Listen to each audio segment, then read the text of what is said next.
The main difference between the architectures of Hong Kong and the United States lies in the contrasting degrees of diversity. The United States is accustomed to a broad variety of architectural styles, while in Hong Kong, diversity is limited in their buildings. As far as Hong Kong is concerned, there is a focus on the location and size of their land rather than the design of the buildings.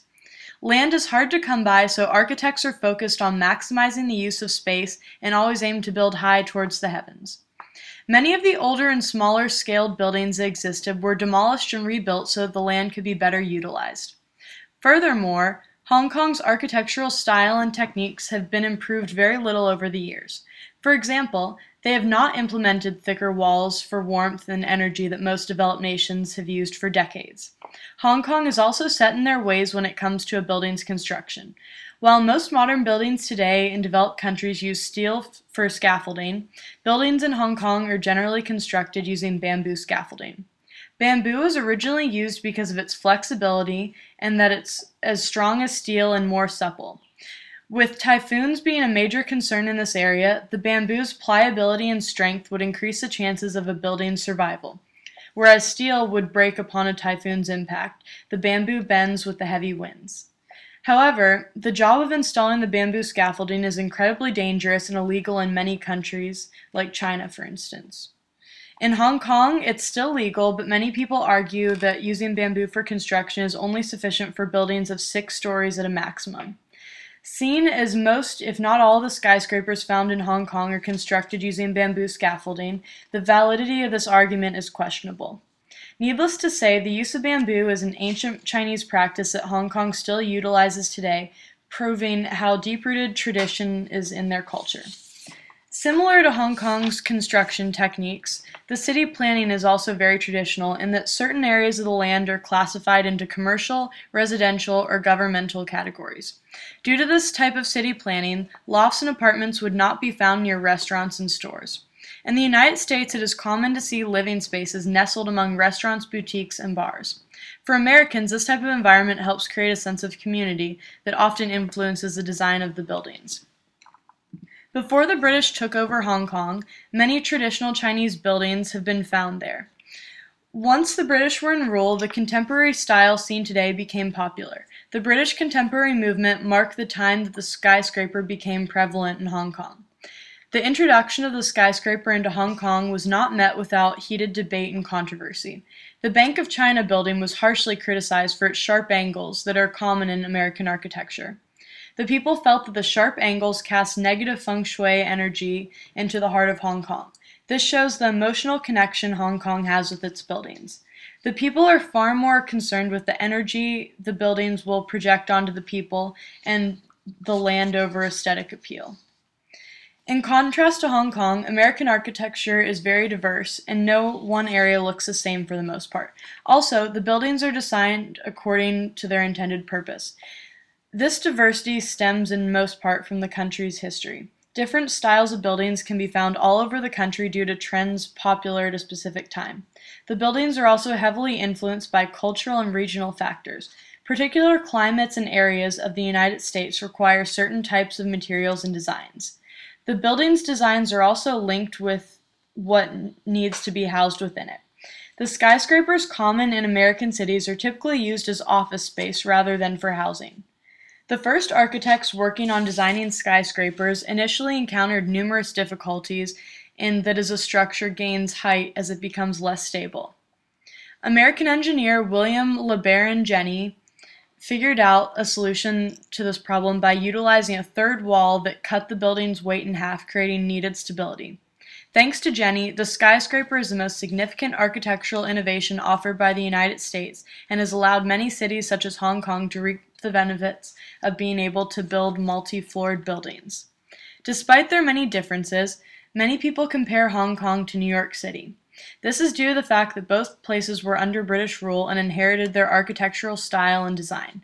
This British influence makes the look of the United States and Hong Kong's buildings similar in many respects, although the methods of construction and the attitude towards the buildings vary drastically between the two. Architecture in Beijing differs from the architecture in the United States more so than Hong Kong.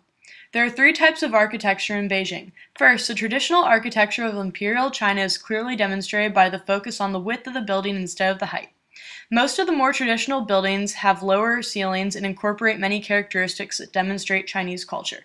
Some of the traditional architectural buildings in Beijing include Tiananmen, the Forbidden City, and the Temple of Heaven. Traditional Chinese architecture focuses on bilateral symmetry of the buildings to signify the balance of energy.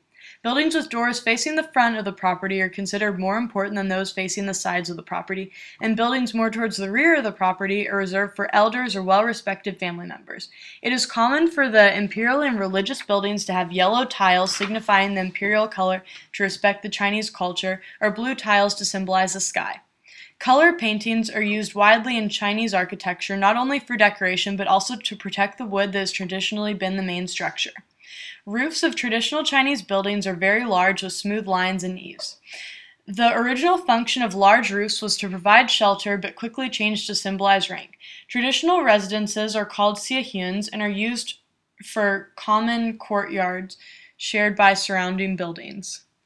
Chinese courtyards are built to open up in the south with the back of the house facing the north to block the cold northern winds.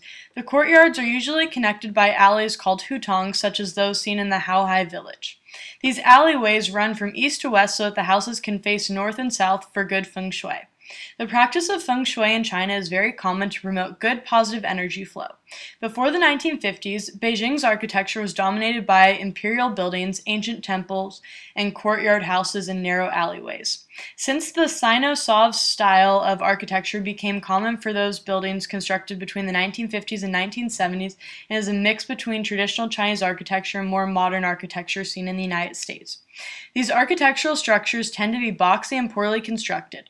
Later attempts at modern architecture are more successful by having international architects with experience and using the right materials. Lastly, Beijing started to construct more modern buildings in the 20th century. Beijing's central business district is where one may notice the focus is now on the height of the buildings instead of the width, to maximize floor space to accommodate the large population wanting to live in more urban city areas. The Western influence on the United Family Hospital building can be proven with its sleek design. Due to vast amount of international architects traveling to Beijing, many modern architectural styles have become more prominent. Terminal 3 at Beijing's capital is ultra-modern and designed by a British architect covering a floor space of over 1 million square meters. However, it still incorporates Chinese culture as it is in the shape of a dragon. Other well-known modern buildings arrived with the 2008 Olympic Games and include the National Stadium and the Aquatics Cube, which was built by Australian and Chinese architects.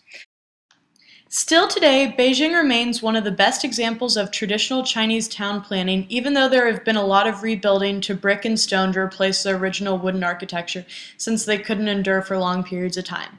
Wood is still used in many buildings, however, the wooden beams and columns are now used mainly for decoration purposes. Modernization of Beijing is beneficial to help it better integrate with the national community, but it presents a challenge to maintain traditional Chinese culture. Architecture in China focuses largely on the meaning behind the structure and materials used. In the United States, however, there is much more focus on the aesthetic appeals than the meaning behind the colors and characteristics of the architecture. There is a large variety in the types of architecture seen in the United States because of the great amount of influences from other cultures. Unlike Beijing's ability to maintain their traditional architecture representing the Chinese culture thus far, architecture in America has transformed over time and included architectural styles from all over the world. China is moving towards the ways of the U.S. in that they are continuously being influenced by the architectural styles of other cultures.